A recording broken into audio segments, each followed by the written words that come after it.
നമസ്കാരം. അപ്പോൾ നമ്മൾ ഇന്നത്തെ 8ാമത്തെ ഡേ ആണ് കേട്ടോ. അപ്പോൾ ഇതിനു മുമ്പുള്ള ക്ലാസ്സുകൾ കണ്ടിട്ടില്ലെങ്കിൽ എന്നും പറയാറുള്ള പോലെ കൂട്ടുകാർ പ്ലേലിസ്റ്റ് ക്ലാസ്സുകളെല്ലാം തന്നെ അവൈലബിൾ ആണ്, കണ്ടു നോക്കുക. ഉപകാരപ്രദമായിട്ടുള്ള ക്ലാസ്സുകളാണ്. അപ്പോൾ ഇന്നത്തെ ക്ലാസ്സിലേക്ക് കിടക്കുക. കഴിഞ്ഞ ക്ലാസ്സിലെ കണ്ടിന്യൂഷൻ ആണ് കേട്ടോ ഈ ക്ലാസ്സിൽ വരുന്നത്. അപ്പോൾ 1-2 കാര്യങ്ങൾ പറഞ്ഞ് തീരാനുണ്ടായിരുന്നു. അപ്പോൾ അത് ചില പ്രത്യേക സാഹചര്യം കൊണ്ട് എനിക്ക് ചെയ്യാനായിട്ട് പറ്റിയില്ലായിരുന്നു. അപ്പോൾ കഴിഞ്ഞ ക്ലാസ്സിൽ പഠിച്ച ലാസ്റ്റ് പോർഷൻസ് ജസ്റ്റ് ഒന്ന് പറയാം. ഇതായിരുന്നു നമ്മുടെ ക്വസ്റ്റ്യൻ. ചന്ദ്രനിലെ ജിയുടെ മൂല്യം ഭൂമിയുടെ ജിയുടെ മൂല്യത്തിൻ്റെ എത്ര ഭാഗമാണ്? നമ്മൾ പഠിച്ചതാണല്ലോ. എത്രയായിരുന്നു ആൻസർ? 1/6 ആയിരുന്നു. അപ്പോൾ അത് റിലേറ്റ് ചെയ്തിട്ട് നമ്മൾ ഭൂഗുരുത്വാകർഷണ ബലം, അതുപോലെ തന്നെ പിന്നെ നമ്മൾ അടുത്ത് പറഞ്ഞത് ഐസക് ന്യൂട്ടനെ കുറിച്ചിട്ട് പറഞ്ഞിരുന്നു. ഐസക് ന്യൂട്ടൻ്റെ ശാരീരിക ഗുരുത്വാകർഷണ നിയമത്തെക്കുറിച്ച് പറഞ്ഞു. അത് കഴിഞ്ഞിട്ട് നമ്മൾ പറഞ്ഞത് ഭൂകേന്ദ്രത്തിൽ ഇരിക്കുന്ന വസ്തുവിന് എല്ലാ വശത്തേക്കും ഒരുപോലെ ആകർഷണബലം അനുഭവപ്പെടുന്നതിനാൽ എഫ് എപ്പോഴും, അതായത് ആകർഷണബലം എപ്പോഴും എങ്ങനെയാണ്? 0 ആയിരിക്കുമെന്ന് പറഞ്ഞു. അതുപോലെ തന്നെ ഭൂകേന്ദ്രത്തിൽ ജിയുടെ മൂല്യം 0 ആയിരിക്കുമെന്നും പറഞ്ഞു. അതുപോലെ തന്നെ വേറൊരു കാര്യം കൂടി പറഞ്ഞത് എന്താണ്? ഭൂമിയുടെ ഉപരിതലത്തിൽ എല്ലായിടത്തും ആകർഷണബലം ഒരുപോലെയല്ല. കാരണം എന്താണ്? ഭൂമിയുടെ ആകൃതി ഗോളാകൃതി അല്ലാത്തത് കൊണ്ടും, പിന്നെ ആരത്തിൻ്റെ, അതായത് ആരം കൂടുതലുള്ള സ്ഥലത്ത് എന്തായിരിക്കും സംഭവിക്കുക? ആരം കൂടുന്ന സ്ഥലത്ത് ആകർഷണബലം എങ്ങനെയായിരിക്കും? കുറവായിരിക്കും. ആരം കുറഞ്ഞ ഭാഗത്ത് ആകർഷണബലം കൂടുതലായിരിക്കും. അതായത് ധ്രുവ ഭാഗത്ത് ആകർഷണബലം കൂടുതലായിരിക്കും. ഭൂമധ്യരേഖ പ്രദേശത്ത് എങ്ങനെയായിരിക്കും? ഭൂമധ്യരേഖ പ്രദേശത്ത് ആകർഷണബലം കുറവുമായിരിക്കും. ഇത്രയും കാര്യങ്ങളാണ് കഴിഞ്ഞ ക്ലാസ്സിൽ പറഞ്ഞു നിർത്തിയത്. എന്തായിരിക്കും ഭൂഗുരുത്വ ത്വരണം അഥവാ ആക്സിലേഷൻ ഡ്യൂ ടു ഗ്രാവിറ്റി എന്ന് പറഞ്ഞാൽ? ഭൂമിയും അതിൻ്റെ ഉപരിതലത്തിലുമുള്ള വസ്തുവും തമ്മിലുള്ള ആകർഷണ ബലം വസ്തുക്കളുടെ മാസിനനുസരിച്ച് വ്യത്യാസപ്പെടുന്നു. അതായത് മാസ് കൂടുതലുള്ള വസ്തുവിന് എന്തായിരിക്കും ആകർഷണ ബലം കൂടുതലായിരിക്കും അല്ലേ? അങ്ങനെയെങ്കിൽ എന്തായിരിക്കും ഭൂഗുരുത്വ ത്വരണം, അതായത് ആക്സിലേഷൻ ഡ്യൂ ടു ഗ്രാവിറ്റി എന്ന് പറഞ്ഞു കഴിഞ്ഞാൽ ഉപരിതലത്തിൽ ഇരിക്കുന്ന വസ്തുവിനെ ഭൂമി അതിൻ്റെ കേന്ദ്രത്തിലേക്ക് ആകർഷിക്കുന്നു. തുല്യ അളവിൽ എതിർബലം ലഭിച്ചില്ലെങ്കിൽ വസ്തു താഴേക്ക് പതിക്കുന്നു. താഴേക്ക് വരുന്തോറും അതിൻ്റെ പ്രവേഗം കൂടി വരുന്നു. അതായത് വസ്തുവിന് എന്ത് അനുഭവപ്പെടുന്നു? ത്വരണം അനുഭവപ്പെടുന്നു. ഈ ത്വരണത്തിന് കാരണം ഭൂഗുരുത്വമായതിനാൽ ഇതിനെ നമുക്ക് എന്തെന്ന് വിളിക്കാം? ഭൂഗുരുത്വ ത്വരണം എന്ന് പറയാം. ഇതെങ്ങനെയാണ്, ഏത് ലെറ്റർ വെച്ചിട്ടാണ് ഡിനോട്ട് ചെയ്യുന്നത്? സ്മോൾ g വെച്ചിട്ടാണ് ഡിനോട്ട് ചെയ്യുന്നത്. എന്താണ് നമ്മൾ പറഞ്ഞത്? ഉപരിതലത്തിൽ ഇരിക്കുന്ന വസ്തുവിനെ ഭൂമി അതിൻ്റെ കേന്ദ്രത്തിലേക്ക് ആകർഷിക്കുന്നു. തുല്യ അളവിൽ എതിർബലം ലഭിച്ചില്ലെങ്കിൽ വസ്തുവിന് എന്ത് സംഭവിക്കും? അത് താഴേക്ക് പതിക്കുന്നു. ഇങ്ങനെ താഴേക്ക് വരുന്തോറും അതിൻ്റെ സ്പീഡ് എങ്ങനെയായിരിക്കും? പ്രവേഗം എങ്ങനെയായിരിക്കും? കൂടി വരുന്നു. അതായത് വസ്തുവിന് എന്ത് അനുഭവപ്പെടുന്നുണ്ട്? ത്വരണം അനുഭവപ്പെടുന്നുണ്ട്. ഈ ത്വരണത്തിന് കാരണം ഭൂഗുരുത്വമായതിനാൽ ഇതിനെ നമുക്ക് എന്തെന്ന് വിളിക്കാം? ഭൂഗുരുത്വ ത്വരണം അഥവാ ആക്സിലറേഷൻ ഡ്യൂ ടു ഗ്രാവിറ്റി എന്ന് പറയാം. മനസ്സിലായല്ലോ എന്താണ് ആക്സിലറേഷൻ ഡ്യൂ ടു ഗ്രാവിറ്റി എന്ന്? അപ്പോൾ ജിയുടെ മൂല്യം എത്രയാണ്? 9.8 m/s² ആണ്. ഓക്കെ. ഇനി ഭൂഗുരുത്വാകർഷണം മൂലമുണ്ടാകുന്ന ത്വരണം വസ്തുവിൻ്റെ മാസിനെ ആശ്രയിക്കുന്നില്ല. ഭൂമിയിലേക്ക് പതിക്കുന്ന എല്ലാ വസ്തുക്കൾക്കും ഭൂഗുരുത്വാകർഷണം മൂലമുണ്ടാകുന്ന ത്വരണം എങ്ങനെയായിരിക്കും? ഒരേപോലെ ആയിരിക്കും. അപ്പോൾ ഭൂഗുരുത്വാകർഷണം മൂലമുണ്ടാകുന്ന ത്വരണം വസ്തുവിൻ്റെ എന്തിനെ ആശ്രയിക്കുന്നില്ല? മാസിനെ ആശ്രയിക്കുന്നില്ല. ഭൂമിയിലേക്ക് പതിക്കുന്ന എല്ലാ വസ്തുക്കൾക്കും ഗുരുത്വാകർഷണം മൂലമുണ്ടാകുന്ന ത്വരണം എങ്ങനെയായിരിക്കും? ഒരുപോലെ ആയിരിക്കും.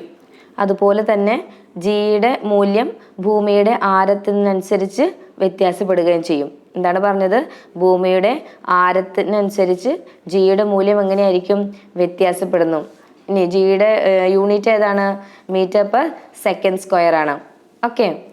ഭൂമിയുടെ പ്രതലത്തിൽ ജിയുടെ മൂല്യം ഏറ്റവും കൂടുതൽ എവിടെയായിരിക്കും? ധ്രുവ പ്രദേശത്തായിരിക്കും. അവിടെ റേഡിയസ് എങ്ങനെയാണ്? റേഡിയസ് കുറവായതുകൊണ്ട് ജിയുടെ മൂല്യം കൂടുതലായിരിക്കും. എത്രയാണ്? 9.83 m/s² ആണ്. ഇനി ഭൂമധ്യരേഖ പ്രദേശത്ത് എങ്ങനെയായിരിക്കും? ഭൂമിയുടെ പ്രതലത്തിൽ ജിയുടെ കുറഞ്ഞ മൂല്യം അനുഭവപ്പെടുന്നത് ഭൂമധ്യരേഖ പ്രദേശത്തായിരിക്കും. അവിടെ റേഡിയസ് എങ്ങനെയാണ്? റേഡിയസ് കൂടുതലായിരിക്കുന്നതിനാൽ അവിടെ ജിയുടെ മൂല്യം കുറവായിരിക്കും. അതിൻ്റെ വാല്യൂ എത്രയാണ്? ജി എത്രയാണ്? 9.78 m/s² ആണ്. ഭൂകേന്ദ്രത്തിൽ ജിയുടെ മൂല്യം എത്രയായിരിക്കും? 0 ആയിരിക്കും. ഭൂമിയിൽ എല്ലായിടത്തും ജിയുടെ മൂല്യം എങ്ങനെയാണ്? ഒരുപോലെയാണോ? ഒരുപോലെ അല്ല. ഇനി പ്രകൃതിയിലെ ചില ബലങ്ങളെയും കൂടി നമുക്കൊന്ന് പരിചയപ്പെട്ടിരിക്കാം. പ്രപഞ്ചത്തിൽ വിവിധ ബലങ്ങളുണ്ട്. അതിന് നമ്മൾ രണ്ടായിട്ട് തിരിച്ചിരിക്കുന്നു. സമ്പർക്ക ബലം കോണ്ടാക്ട് ഫോഴ്സും സമ്പർക്കരഹിത ബലം നോൺ കോണ്ടാക്ട് ഫോഴ്സും. ഏതൊക്കെയാണ് പ്രപഞ്ചത്തിലെ ബലങ്ങൾ? നമ്മൾ രണ്ടായിട്ട് തിരിച്ചിരിക്കുന്നു. സമ്പർക്കം മൂലമുണ്ടാവുന്ന ബലം സമ്പർക്ക ബലം, ഇനിയോ സമ്പർക്കരഹിത ബലം നോൺ കോണ്ടാക്ട് ഫോഴ്സ്. സമ്പർക്ക ബലത്തിന് ഉദാഹരണം ഏതൊക്കെയാണ്? സമ്പർക്കം മൂലമുണ്ടാകുന്ന ബലത്തിന് ഏതൊക്കെയാണ്? വിസ്കസ് ബലം, പ്രതല ബലം, വലിവ് ബലം, ഘർഷണ ബലം. വിസ്കസ് ബലം, പ്രതല ബലം സർഫസ് ടെൻഷൻ, വലിവ് ബലം ഇലാസ്റ്റിക് ഫോഴ്സ്, ഘർഷണ ബലം ഫ്രിക്ഷണൽ ഫോഴ്സ്.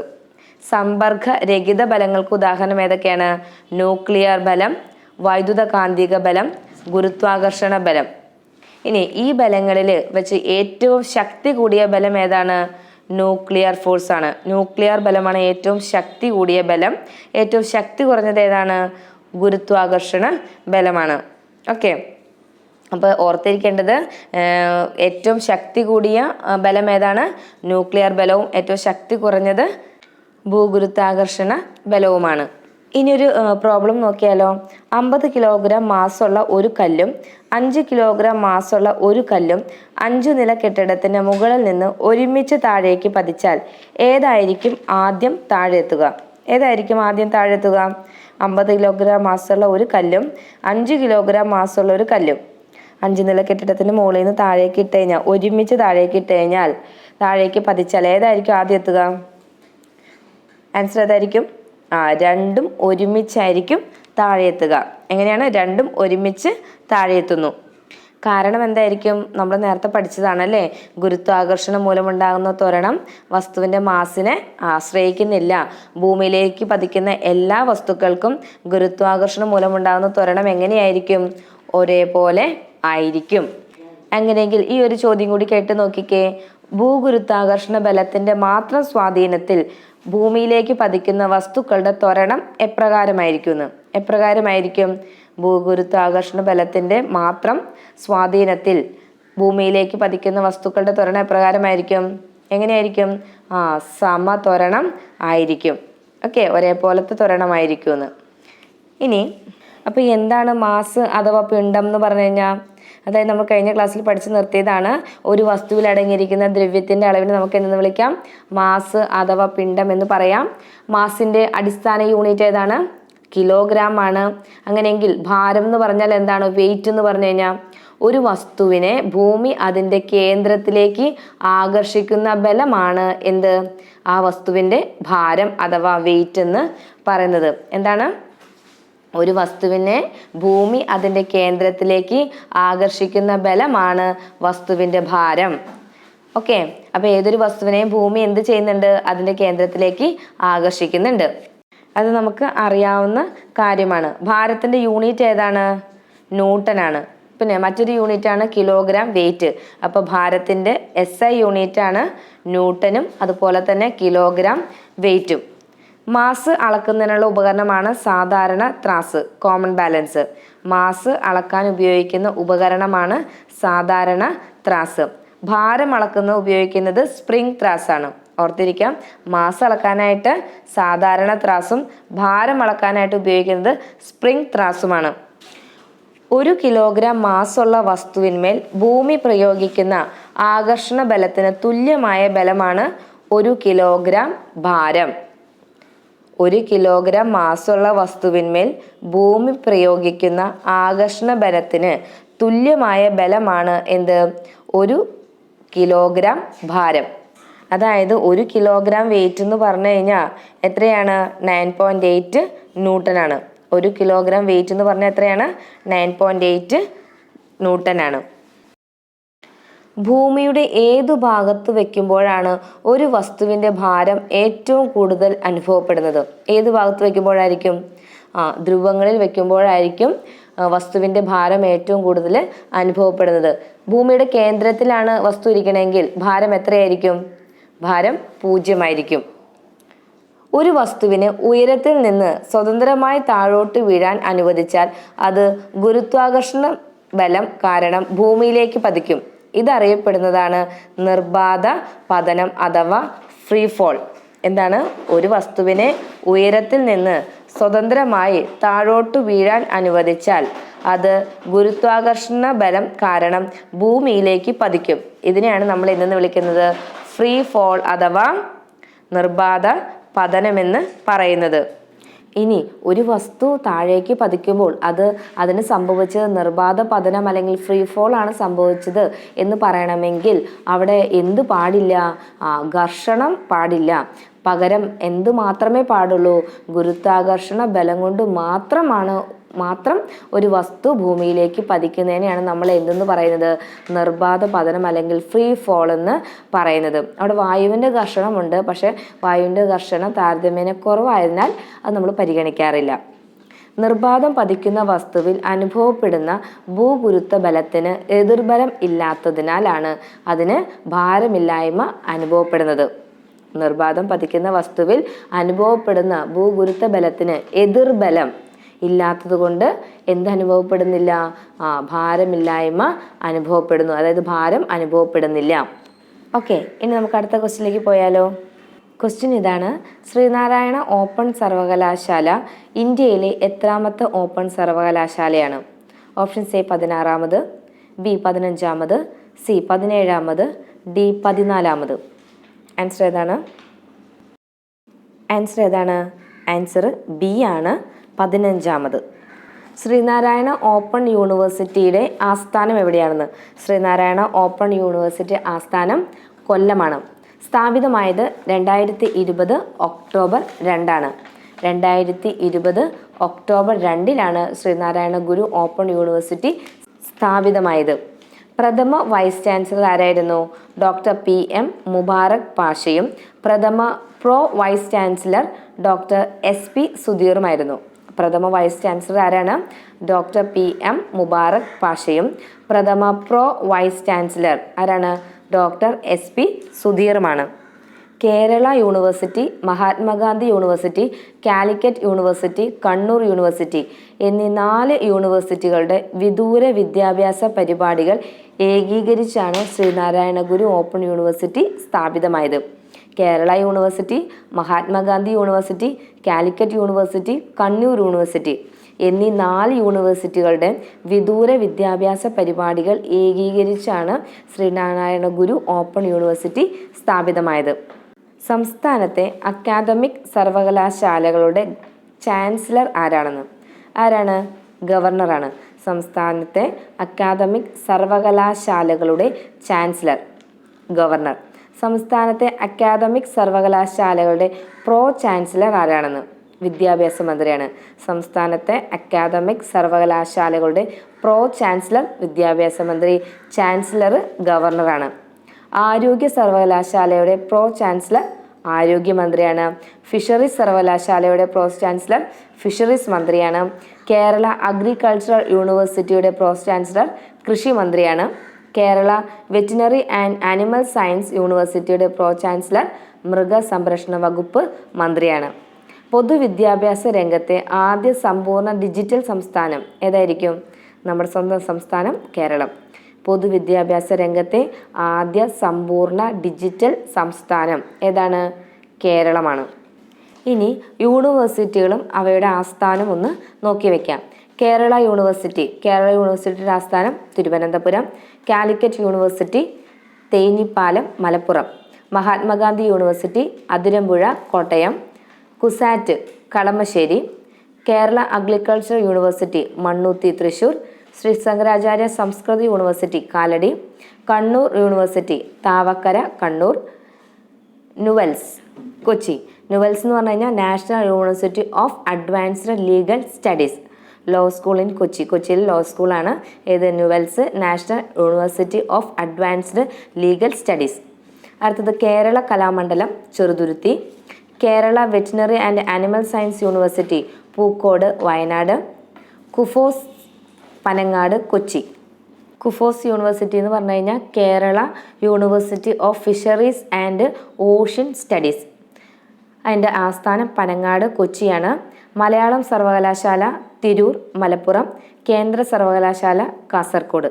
അപ്പം ഇത്രയും യൂണിവേഴ്സിറ്റികളുണ്ട്. അവരുടെ ആസ്ഥാനം ജസ്റ്റ് ഒന്ന് പഠിച്ചു വയ്ക്കാം. ഇനി നമുക്ക് അടുത്ത ക്വസ്റ്റ്യനിലേക്ക് പോവാം. സംസ്ഥാനത്തെ ആദ്യ വനിതാ ഫുട്ബോൾ അക്കാദമി എവിടെയാണ് വരുന്നത്? Options A Thiruvananthapuram, B Thrissur, C Kozhikode, D Ernakulam. Answer ഏതാണ്? ആൻസർ ഡി ആണ്, എറണാകുളം. കേരളത്തിലെ ആദ്യ സമ്പൂർണ്ണ പച്ചത്തുരുത്ത് ജില്ല ഏതാണെന്ന്? പച്ചത്തുരുത്ത് ജില്ല തിരുവനന്തപുരം. കേരളത്തിലെ ആദ്യ സമ്പൂർണ്ണ പച്ചത്തുരുത്ത് ജില്ല തിരുവനന്തപുരം. കേരളത്തിൽ ആദ്യമായി ജൈവ വൈവിധ്യ മ്യൂസിയം ആരംഭിച്ച ജില്ലയും തിരുവനന്തപുരം തന്നെയാണ്. കേരളത്തിൽ ആദ്യമായി ജൈവ വൈവിധ്യ മ്യൂസിയം ആരംഭിച്ച ജില്ല തിരുവനന്തപുരമാണ്. പച്ചത്തുരുത്ത് ജില്ലയും തിരുവനന്തപുരമാണ്. അപ്പോൾ പച്ചത്തുരുത്ത്, ജൈവ വൈവിധ്യം, തിരുവനന്തപുരം. കേരളത്തിലെ ആദ്യ ഇ സാക്ഷരതാ പഞ്ചായത്ത് പള്ളിച്ചൽ. കേരളത്തിലെ ആദ്യത്തെ ഇ സാക്ഷരതാ പഞ്ചായത്ത് പള്ളിച്ചൽ. കേരളത്തിലെ ആദ്യ ശിശു സൗഹൃദ പഞ്ചായത്ത് വെങ്ങാനൂർ.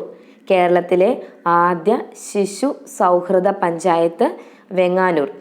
കേരളത്തിലെ ആദ്യ ഹരിത സമൃദ്ധി ഗ്രാമപഞ്ചായത്ത് കരവാരം. കേരളത്തിലെ ആദ്യ ഹരിത സമൃദ്ധി ഗ്രാമപഞ്ചായത്ത് കരവാരം. കേരളത്തിലെ ആദ്യ ഭൗമ വിവര പഞ്ചായത്ത് അരുവിക്കര. കേരളത്തിലെ ആദ്യ ഭൗമ വിവര പഞ്ചായത്ത് അരുവിക്കര. കേരളത്തിലെ ആദ്യ വ്യവസായ ഗ്രാമമാണ് പന്മന. കേരളത്തിലെ ആദ്യ വ്യവസായ ഗ്രാമം പന്മന. ഇന്ത്യയിലെ ആദ്യ സമ്പൂർണ്ണ ഭക്ഷ്യസുരക്ഷാ ജില്ല കൊല്ലം. ഇന്ത്യയിലെ ആദ്യ സമ്പൂർണ്ണ ഭക്ഷ്യസുരക്ഷാ ജില്ല കൊല്ലം. കേരളത്തിലെ ആദ്യ കാർഷിക ഗ്രാമമാണ് കവിയൂർ. കേരളത്തിലെ ആദ്യ കാർഷിക ഗ്രാമം കവിയൂർ. കേരളത്തിലെ ആദ്യ സിനിമാ സ്റ്റുഡിയോ ഉദയ. കേരളത്തിലെ ആദ്യ സിനിമാ സ്റ്റുഡിയോ ഉദയ. കേരളത്തിലെ ആദ്യ കാർട്ടൂൺ മ്യൂസിയം കായംകുളം. കേരളത്തിലെ ആദ്യ കാർട്ടൂൺ മ്യൂസിയം കായംകുളം. കേരളത്തിലെ ആദ്യത്തെ കോളേജ് ഏതാണ്? CMS college. ആദ്യ കോളേജ് CMS കോളേജ്. കേരളത്തിലെ ആദ്യ സമ്പൂർണ്ണ ഹരിത സമൃദ്ധി ബ്ലോക്ക് പഞ്ചായത്ത് മാടമ്പള്ളി. കേരളത്തിലെ ആദ്യ സമ്പൂർണ്ണ ഹരിത സമൃദ്ധി ബ്ലോക്ക് പഞ്ചായത്ത് മാടമ്പള്ളി. കേരളത്തിലെ ആദ്യ സിമൻറ്റ് ഫാക്ടറി ട്രാവൻകൂർ സിമൻറ്റ്. കേരളത്തിലെ ആദ്യ വിധവ സൗഹൃദ ജില്ല ഇടുക്കി. കേരളത്തിലെ ആദ്യ വിധവ സൗഹൃദ ജില്ല ഇടുക്കി. കേരളത്തിലെ ആദ്യത്തെ ബജറ്റ് ജില്ല എറണാകുളം. കേരളത്തിലെ ആദ്യത്തെ ബജറ്റ് ജില്ല എറണാകുളം. കേരളത്തിലെ ആദ്യത്തെ ഇ ഡിസ്ട്രിക്ട് എറണാകുളം. കേരളത്തിലെ ആദ്യത്തെ ഇ ഡിസ്ട്രിക്ട് ഏതാണ്? എറണാകുളമാണ്. ഇന്ത്യയിലെ ആദ്യ സ്പൈസസ് മ്യൂസിയം സ്ഥാപിതമാവുന്ന നഗരം കൊച്ചി. ഇന്ത്യയിലെ ആദ്യ സ്പൈസസ് മ്യൂസിയം സ്ഥാപിതമാകുന്ന നഗരം കൊച്ചി. കേരളത്തിലെ ആദ്യ തരിശ് രഹിത ബ്ലോക്ക് പഞ്ചായത്ത് അന്തിക്കാട്. കേരളത്തിലെ ആദ്യ തരിശ് രഹിത ബ്ലോക്ക് പഞ്ചായത്ത് അന്തിക്കാട്. അപ്പം ഇത്രയും കാര്യങ്ങളൂടി പഠിച്ചിരിക്കുക. ഇനി നമുക്ക് അടുത്ത ക്വസ്റ്റ്യനിലേക്ക് പോവാം. പൊതുവിതരണത്തിനായി ഉപയോഗിക്കുന്ന 1 ലിറ്റർ വെള്ളത്തിൽ 4x10⁵ ഗ്രാം ക്ലോറിൻ അടങ്ങിയിട്ടുണ്ടെങ്കിൽ ക്ലോറിൻ്റെ ppmലുള്ള അളവ് കണക്കാക്കുക. Options A 0.4 ppm, B 4 ppm, C 0.04 ppm, D 0.004 ppm. ഏതാണ് ആൻസർ? ആൻസർ ബി ആണ്, 4 ppm. അപ്പോൾ കുടിവെള്ളത്തിൻ്റെ അന്താരാഷ്ട്ര നിലവാരം കൃത്യമായിട്ട് പിന്തുടരേണ്ടതുണ്ട്. അപ്പോൾ അതിൻ്റെ ആ ഓരോ ലോഹങ്ങളും കുടിവെള്ളത്തിൽ എന്തുമാത്രം അടങ്ങിയിരിക്കണം തുടങ്ങിയ ഒരു ചാർട്ടാണ് കൊടുത്തിരിക്കുന്നത്. അയൺ 0.2 ആണ്, manganese 0.05, aluminium 0.2, copper 3.0, zinc 5, cadmium 0.005. ഇത്ര മാത്രമേ അടങ്ങിയിരിക്കാൻ പാടുള്ളൂ. ഇനി കുടിവെള്ളത്തിലെ ഫ്ലൂറൈഡ് അയോണിൻ്റെ അപര്യാപ്തത മനുഷ്യർക്ക് ദോഷകരവും പല്ല് ദ്രവിക്കൽ പോലുള്ള അസുഖങ്ങൾക്ക് കാരണമാവുകയും ചെയ്യുന്നു. എന്താണ് പറഞ്ഞതും? കുടിവെള്ളത്തിലെ ഫ്ലൂറൈഡ് അയോണിൻ്റെ അപര്യാപ്തത മൂലം എന്തെല്ലാം സംഭവിക്കുന്നു? പല്ല് ദ്രവിക്കൽ പോലുള്ള രോഗങ്ങൾ വരുന്നു. ഇനി ലെഡ് ആണെങ്കിലോ? കുടിവെള്ളം കൊണ്ടുപോകുന്നതിന് ലെഡ് കുഴലുകൾ ഉപയോഗിച്ചാൽ ലെഡ് മാലിന്യം ജലത്തിൽ കലരുന്നു. ജലത്തിൽ അനുവദനീയമായ ഉയർന്ന പരിധി എന്ന് പറഞ്ഞാൽ 50 ppm ആണ്. ലെഡ് നമ്മുടെ വൃക്ക, കരള്, പ്രത്യുൽപാദന വ്യവസ്ഥ തുടങ്ങിയൊക്കെ നശിപ്പിക്കാനായിട്ട് സാധിക്കും. അതുപോലെ തന്നെ നൈട്രേറ്റ് കൂടിക്കഴിഞ്ഞാൽ നൈട്രേറ്റിൻ്റെ അളവെന്ന് പറയുന്നത് കുടിവെള്ളത്തിൽ വരേണ്ടത് 50 ppm ആണ്. നൈട്രേറ്റിൻ്റെ അമിതമായിട്ടുള്ള സാന്നിധ്യമുണ്ടെങ്കിൽ ബ്ലൂ ബേബി സിൻഡ്രോം എന്ന രോഗാവസ്ഥയ്ക്ക് കാരണമാവുന്നു. അടുത്ത ക്വസ്റ്റ്യൻ, സോൾട്ട് ബ്രിഡ്ജുമായി ഘടിപ്പിച്ചിരിക്കുന്ന ഒരു ഗാൽവനിക് സെല്ലിൽ നടക്കുന്ന രാസപ്രവർത്തനങ്ങൾ താഴെ കൊടുത്തിരിക്കുന്നു. ശരിയായവ ഏതൊക്കെയാണെന്ന് തിരഞ്ഞെടുക്കുക. അപ്പോൾ സ്റ്റേറ്റ്മെൻറ്റ് ഇതൊക്കെയാണ്. സിങ്ക് റോഡിന് വെയിറ്റ് നഷ്ടമാകുകയും സിങ്ക് സൾഫേറ്റ് ജലീല ലായനിയിൽ സിങ്ക് അയോണുകളുടെ ഗാഢത കൂടുകയും ചെയ്യുന്നു. ബി, കോപ്പർ റോഡിന് വെയിറ്റ് നഷ്ടമാകുകയും കോപ്പർ സൾഫേറ്റ് ജലീല ലായനിയിൽ കോപ്പർ അയോണുകളുടെ ഗാഢത കൂടുകയും ചെയ്യുന്നു. സിങ്ക് റോഡിൽ നിന്നും കോപ്പർ റോഡിലേക്ക് വൈദ്യുത പ്രവാഹം ഉണ്ടാകുന്നു. ഡി, കോപ്പർ റോഡിൽ നിന്നും സിങ്ക് റോഡിലേക്ക് വൈദ്യുത പ്രവാഹം ഉണ്ടാകുന്നു. അതിൻ്റെ ഓപ്ഷൻസ് ആണ് option A and C, B, B and C, C, A and D, D, B and D. Answer C ആണ്. ഏതാണ് answer? A and D. A എന്ന് പറയുന്നത് ഏതാണ്? സിങ്ക് റോഡിന് വെയിറ്റ് നഷ്ടമാവുകയും സിങ്ക് സൾഫേറ്റ് ജലീൽ ലായനിയിൽ സിങ്ക് അയോണുകളുടെ ഗാഢത കൂടുകയും ചെയ്യുന്നു. ഡി എന്ന് പറയുന്നത് കോപ്പർ റോഡിൽ നിന്ന് സിങ്ക് റോഡിലേക്ക് വൈദ്യുത പ്രവാഹം നടക്കുന്നു. ഈ ഒരു പിക്ചറിലേക്ക് നോക്കിക്കേ, ഇതാണ് സോൾട്ട് ബ്രിഡ്ജ് കണക്ട് ചെയ്തിട്ടുള്ള ഗാൽവനിക് സെല്ല്. ക്രിയാശീലത്തിലുള്ള വ്യത്യാസം പ്രയോജനപ്പെടുത്തി വൈദ്യുതി നിർമ്മിക്കാൻ ഉപയോഗിക്കുന്ന സംവിധാനമാണ് ഗാൽവനിക് സെൽ. എന്താ പറഞ്ഞത്? ക്രിയാശീലത്തിലുള്ള വ്യത്യാസം പ്രയോജനപ്പെടുത്തി വൈദ്യുതി നിർമ്മിക്കാൻ ഉപയോഗിക്കുന്ന സംവിധാനത്തെ നമുക്ക് എന്തെന്ന് വിളിക്കാം? ഗാൽവനിക് സെൽ എന്ന് പറയാം. അതുപോലെ തന്നെ റിഡോക്സ് രാസപ്രവർത്തനത്തിലൂടെ രാസോർജം വൈദ്യോർജമാക്കുന്ന ക്രമീകരണമാണ് ഗാൽവനിക് സെൽ അഥവാ വോൾട്ടൈക് സെൽ എന്ന് പറയുന്നത്. മനസ്സിലായല്ലോ? അപ്പോൾ ഇതിനകത്ത് ക്രിയാശീലത കൂടുതലുള്ളത് ഏതായിരിക്കും? Zinc ആയിരിക്കോ copper ആയിരിക്കോ? സിങ്കിനാണ് ക്രിയാശീലത കൂടുതലുള്ളത്. അതുകൊണ്ട് സിങ്ക് ആയിരിക്കും ഇലക്ട്രോണിനെ വിട്ടുകൊടുക്കുന്നത്. ഇലക്ട്രോണിനെ വിട്ടുകൊടുക്കുന്നുണ്ട്. അവിടെ നടക്കുന്ന പ്രവർത്തനം ഏതാണ്? ഓക്സീകരണ പ്രവർത്തനമാണ് നടക്കുന്നത്. അത് ഏതാണ്? സിങ്ക് എന്തായിട്ടാണ് പ്രവർത്തിക്കുന്നത്? ആനോഡായിട്ടാണ് പ്രവർത്തിക്കുന്നത്. അപ്പോൾ ഇവിടെ കാഥോഡ് ഏതായിരിക്കും? കോപ്പർ ആയിരിക്കും കാഥോഡ്. അവിടെ എന്തായിരിക്കും നടക്കുക? നിരോക്സീകരണമാണ് നടക്കുന്നത്. കാഥോഡിലാണ് നിരോക്സീകരണം നടക്കുന്നത്. ഇവിടെ ഏത് ദണ്ഡാണത്? കോപ്പർ ദണ്ഡാണ്. ഓക്കെ, അങ്ങനെയെങ്കിൽ സെല്ലിലെ ഇലക്ട്രോണിൻ്റെ പ്രവാഹ ദിശ എങ്ങനെയായിരിക്കും? അവിടെ കാണിച്ചിട്ടുണ്ട്. ഇലക്ട്രോണിൻ്റെ പ്രവാഹ ദിശ എങ്ങോട്ടേക്കായിരിക്കും? സിങ്ക് ദണ്ടിൽ നിന്ന് കോപ്പർ ദണ്ടിലേക്ക്, അതായത് ആനോഡിൽ നിന്ന് കാഥോഡിലേക്കായിരിക്കും. ഇനി വൈദ്യുത പ്രവാഹ ദിശ എവിടെ നിന്ന് എവിടേക്കായിരിക്കും? പോസിറ്റീവിൽ നിന്ന് നെഗറ്റീവിലേക്കായിരിക്കും. പോസിറ്റീവ് എന്ന് പറയുന്നത് ഏതാണ് ഇവിടെ? കാഥോഡാണ്. കാഥോഡിൽ നിന്ന് ആനോഡിലേക്കായിരിക്കും വൈദ്യുത പ്രവാഹ ദിശ കാണിച്ചിരിക്കുന്നത്, അല്ലെങ്കിൽ വൈദ്യുത പ്രവാഹ ദിശ വരുന്നത്.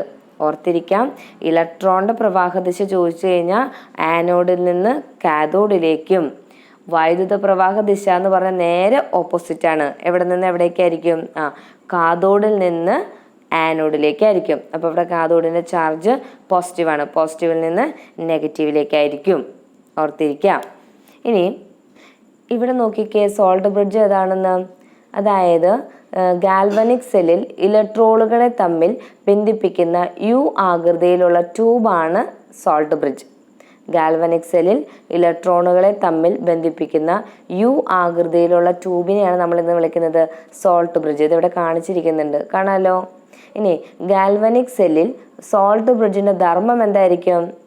അതായത് ഗാൽവനിക് സെല്ലിലെ അയോണുകളുടെ നീക്കം വഴി സർക്യൂട്ട് പൂർത്തിയാക്കുന്നു.